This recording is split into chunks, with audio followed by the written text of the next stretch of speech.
Spoštovane gospe in gospodje, spoštovani župan občine Vitanje, gospod Slavko Vetrih, spoštovani župani sosednjih občin, spoštovani poslanec Državnega zbora Bojan Podkrajšek, gospod Kiril Bobrov, svetovalec za gospodarske zadeve veleposlaništva Ruske federacije, spoštovani častni občani in tisti, ki to še boste postali, spoštovani nastopajoči. Veste, odkar sem prvič prišel k vam, se tukaj počutim res kot doma.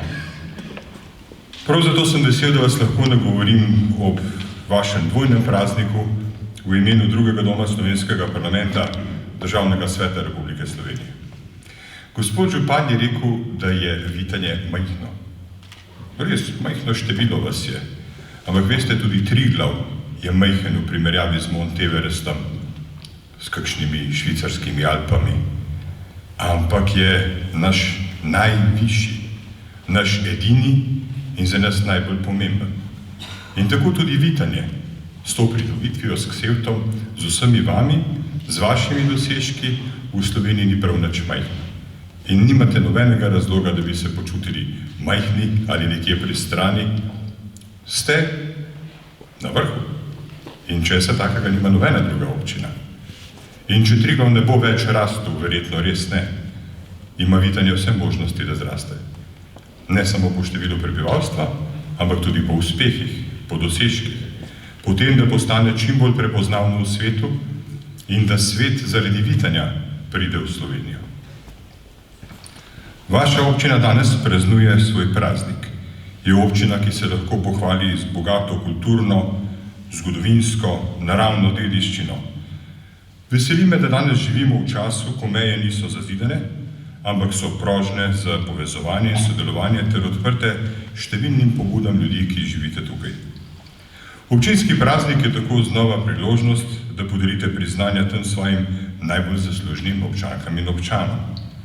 Zaradi svoje izjemne in edinstvene geografske lege ste si skozi zgodovino morali vselej pomagati najprej sami. Pomoč od centru moči je bila pogosto predaleč. In prav to vas je utrdilo, vas je povezalo v skupnost, ki vam jo lahko zavidajo marsikatere druge slovenske občine. Biti toplo sprejet, z nasmehom na obrazu in iskrenostjo v očeh, to je tisto, kar danes največ šteje. In tega imate v Vitanjah na pretek. In tukaj smo deležni tega prav vsi obiskovalci. Prepričan sem, da bi se država Slovenija razvijala še hitreje in bolj enakomerno, če bi upoštevala razlike in specifike svojih regij, pokrajin, dežel, občin, majhnih, prelepih krajev.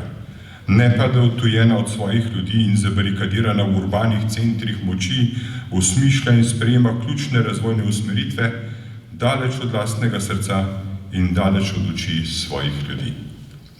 A ne glede na to, se lahko v Sloveniji pohvalimo, da živimo svobodno, živimo v lastni državi, v samostojni, neodvisni, suvereni državi, ki zagotavlja varovanje človekovih pravic in temeljnih svoboščin vsem svojim prebivalcem.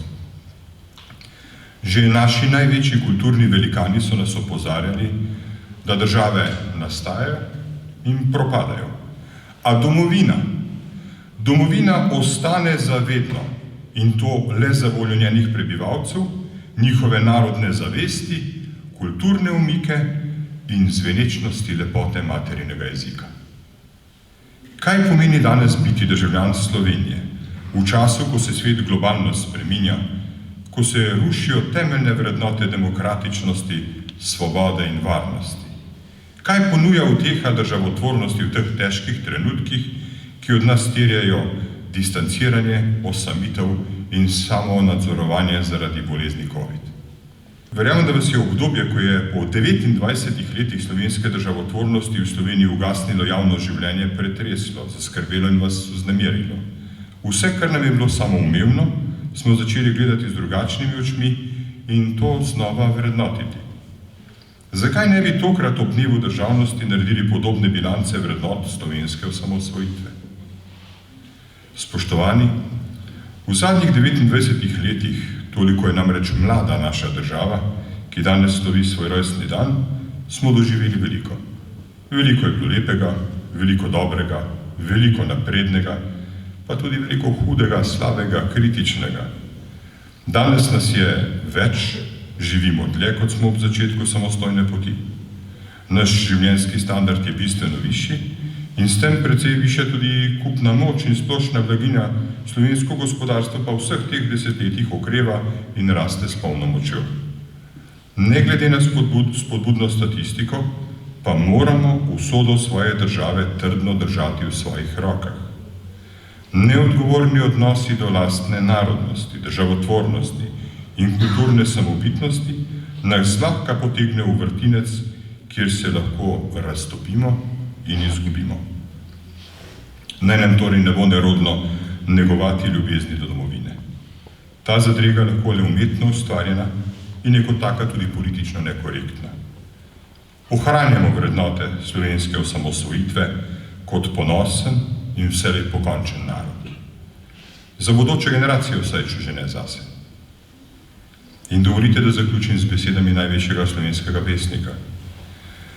Da bi nam srca unil za čas dežele, med nami potolažil razprtije in spet zedinil rod slovenščine cele. Vse najboljše in srečno, občina Vitanje, vse najboljše in srečno, Slovenija. Bog vas živi.